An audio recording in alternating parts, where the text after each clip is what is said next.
11 મે 2026ના દિવસે પેટ્રોલિયમ વિભાગ દ્વારા એવી જાહેરાત થઈ હતી કે આપણા દેશમાં 60 દિવસ સુધી ચાલે એટલો પેટ્રોલ ડીઝલનો જથ્થો છે।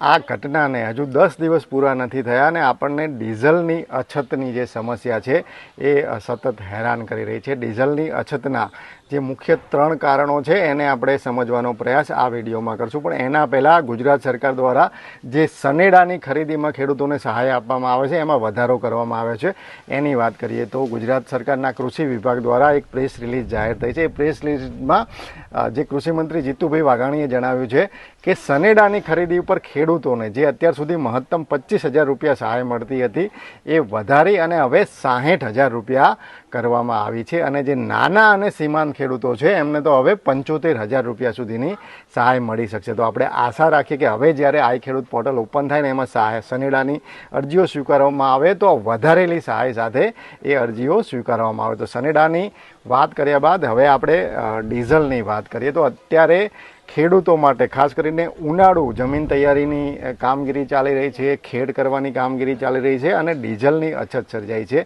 મોટાભાગના વિસ્તારોમાં ડીઝલ ખેડૂતોને જોઈએ એટલું મળતું નથી। લાંબી કતારો તમને ટ્રકની, ટ્રેક્ટરોની જે પેટ્રોલ પંપો છે એની પાસે ડીઝલ લેવા માટેની જોવા મળી રહી છે અને ઘણી જગ્યાએ તો ડીઝલની સાથે અન્ય વસ્તુઓ પણ આપવામાં આવતી હોય એવી ફરિયાદ થઈ રહી છે। તો ડીઝલની અછતનું જે મુખ્ય કારણ છે એ તો આપને ખ્યાલ હશે કે ઈરાન, અમેરિકા, ઇઝરાયલ વચ્ચેનો જે સંઘર્ષ છે એ છે। એના કારણે જે ક્રૂડ ઓઇલનો પુરવઠો જે છે એનો જે સપ્લાય જે છે એ ખોરવાયો છે, એના કારણે એક રીતે જે અછત છે એ મુખ્ય કારણ છે। બીજું જે કારણ છે એક રીતે આપણી વહીવટી પ્રક્રિયા છે। અત્યારે આપણે જે ભારતમાં જે ડીઝલ વપરાય છે એ આપણે 85%ની આયાત કરીએ છીએ, એટલે વિદેશમાંથી જે કુલ જરૂરિયાત છે એમાં 85% આપણે વિદેશમાંથી આયાત કરીએ છીએ અને જે અત્યારે જે સ્થિતિ છે એમાં આયાત પણ મોંઘી થઈ છે। તો ક્રૂડ ઓઇલના ભાવ વધ્યા છે અને વિદેશમાંથી ડીઝલ લાવવાનો જે ખર્ચો છે એ પણ પ્રમાણમાં ખૂબ જ મોંઘો થયો છે। તો આ સ્થિતિમાં જે ઓઇલ કંપનીઓ છે એટલે કે જે પેટ્રોલિયમ કંપનીઓ છે જે ડીઝલનું વેચાણ કરી રહી છે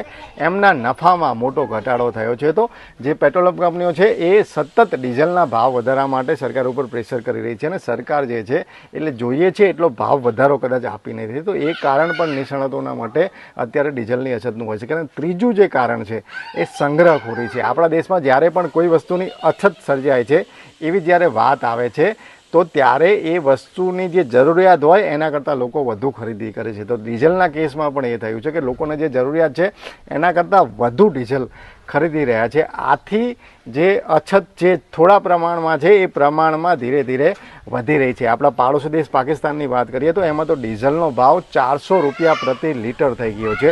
પાકિસ્તાનમાં ઘણા વિસ્તારોમાં સ્કૂલો બંધ કરવામાં આવી છે અને ઘણી ઓફિસો જે 6 દિવસ સુધી ચાલતી હતી એ ઓફિસો હવે 4 દિવસ માટે કરવામાં આવી છે, કારણ કે લોકો પરિવહન ન કરે તો ડીઝલ ઓછું વપરાય। આપણા દેશમાં હજુ એવી સ્થિતિનું સર્જન નથી થયું, પણ આપણે પાણી પહેલાં પાળ બાંધવાની છે। તો આ સ્થિતિમાં સરકાર અને નાગરિકો બંને યોગ્ય નિર્ણય લે અને સરકાર જે છે એ જે રશિયા જેવા જે મિત્ર દેશો છે એની પાસેથી મોટા પ્રમાણમાં જો ડીઝલ, ક્રૂડ ઓઇલ ખરીદે તો આ સમસ્યા જે છે એક રીતે હળવી થઈ શકે છે। આપના વિસ્તારમાં ડીઝલના પુરવઠાની શું સ્થિતિ છે અને ખેડૂતો કેટલા હેરાન થઈ રહ્યા છે એ મને કોમેન્ટમાં જણાવજો। આ વિડીયોમાં બસ આટલું જ। ફરી ઝડપથી મળીશું નવા વિષય સાથે। જોડાયેલા રહો એગ્રી સાયન્સ સાથે। જય કિસાન।